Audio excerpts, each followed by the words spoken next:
waxaa sharaf noo ah maantay inaan ka soo qayb galno doorashada guddiga doorashooyinka Somaliland.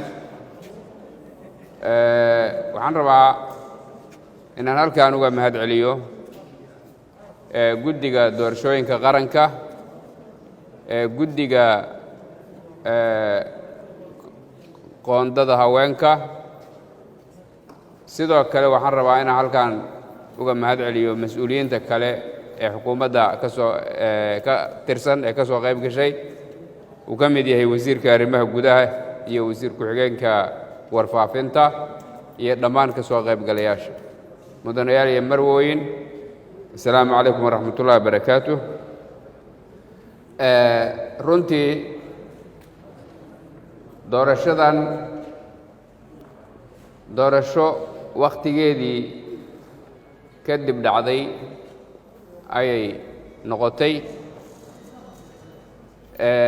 isqabqabsi badan, muran badan, isku day badan oo murankaas meesha laga saaro ayaa la isku dayaya in muddo ahba.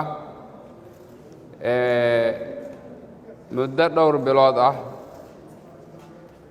ayaa arrinkan doorashada Soomaaliya ay u xayirayd, iyadoo la rajaynayo si consensus ah in wax la isla meel dhigo.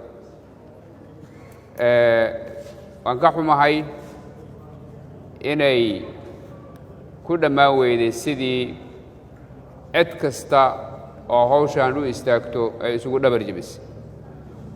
laakiin haddana waxaan ku faraxsanahay guulna ah maanta doorashadii inay noo dhacday si transparent ah, muuqata, shaki iyo mugdi uusan ku jirin inay noogu qabsoontay. waxaan rabaa marka xubnaha guddiga ee doorashada qabsaday ee ka kooban 7 xubnood inaan si gaar ah ugu mahad celiyo inay doorashada qabsadeen oo ay hoggaan samaystaan ka sokow. jilib xirkii doorashada Soomaaliya ee u jilib xirayd ayay fureen.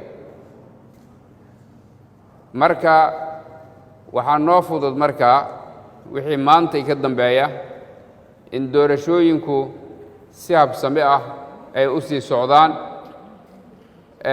walaalaha aan ka soo qayb gelin oo xubnaha guddiga ka mid ahaana waxaan jeclaan lahaa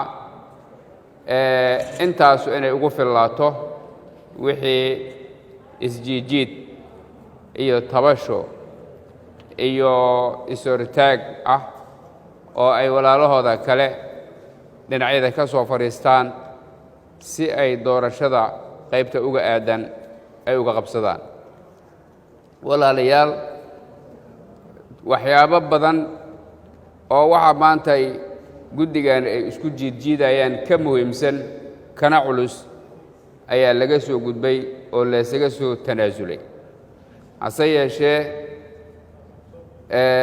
tan ayaa noqotay tii ugu tanaasulka yaraa, inkastoo ugu dambayntii si guul ah oo sharaf ah ay ku dhammaato. waxaan rajaynaynaa doorashooyinka haray ee halkan ka dhici doona, ama ha ahaato kuwa aqalka sare ama ha ahaato golaha shacabka, si mugdi la'aan ah, transparent ah, shafaafiyad leh, inaan sidaanoo kale u qaban doono, goobjoogna aan ka wada noqon doono, ayadoo meediyuhuna ay kaalintooda qaadan doonaan biidni illaahi alkariim. waa uga mahad celinayaa bahda meediyaha, hadday yihiin social media, haddii ay yihiin meediyaha telefishinada ama idaacadaha, haddii ay yihiin intaba kaalinta wax ku oolka ah oo ay ka qaataan wacyidhiska bulshada iyo horu socodka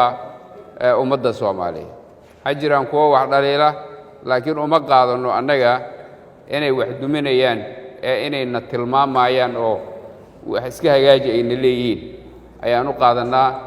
sidaasaan rajaynayaa in cid kastana ay u qaadato. ayaguna inay dhowraan anshaxa journalistinimada waa midda aan rabo inaan kula dardaarmo anigoo mar walba u mahad celinaya wabillahi tawfiiq. Assalaamu calaykum waraxmatullahi wabarakaatu.